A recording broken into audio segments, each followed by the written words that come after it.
Dobrý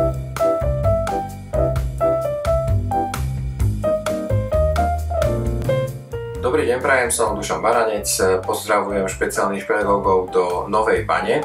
Toto sú šlabikáre, ktoré v najbližších dňoch pristanú u vás v škole.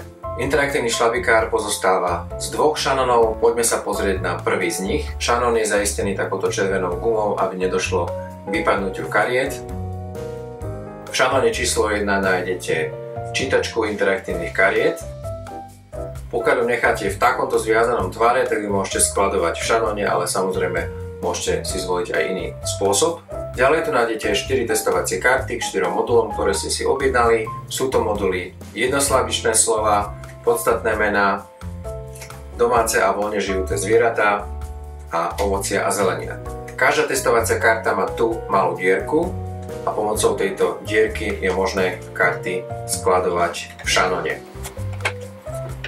Poďme ďalej. Ako prvý nájdete modul domáce a voľne žijúce zvieratá. Keď si budete listovať v šanóne, stačí, keď budete ohýbať polovicu strany, nemusíte v ňom listovať.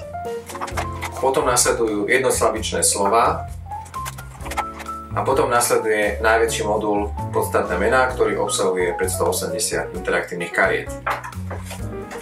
Tento modul je kvôli vyhľadávaniu rozčlenený podľa abecedného rozraďovača. Abecedný rozraďovač sú takéto plastové strany, ktoré sú vložené pomedzi euroobaly s interaktívnymi kartami s tým, že na každej strane nájdete písmeno abecedy. Tu vidím písmeno D a to znamená, že všetky karty, ktoré sú v tejto časti šlabikára, začínajú na D alebo D. Prikladám vizuálny návod, ako pripevniť čítačku do šanónu. Čítačku otočte tak, aby ukazovala smerom nadol. Otvorte páku. Mašličku vložte týmto spôsobom, páku zavrite a tento zvyšný kábel môžete previesť do tohto horného oka a tým pádom je čítačka zaistená.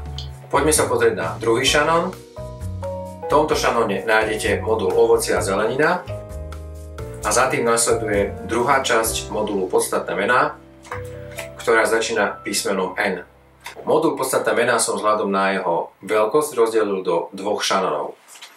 Na prednej aj na bočnej strane nájdete miesto, kde si môžete permanentnou fixkou zaznačiť, ktoré moduly konkrétny šanón obsahuje.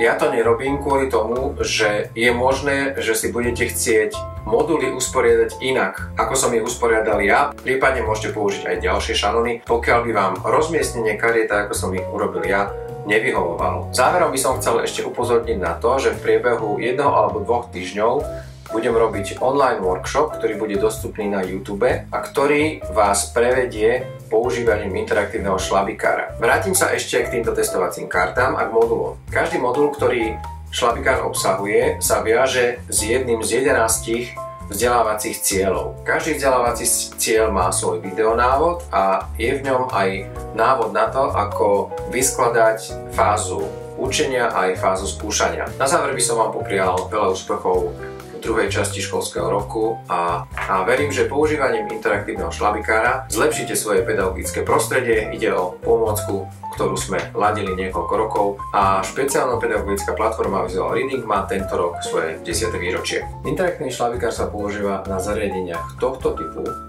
a s tým súvisia určité úkony, ktoré môžeme nazvať ako inštalácia šlabikára na Android tablet.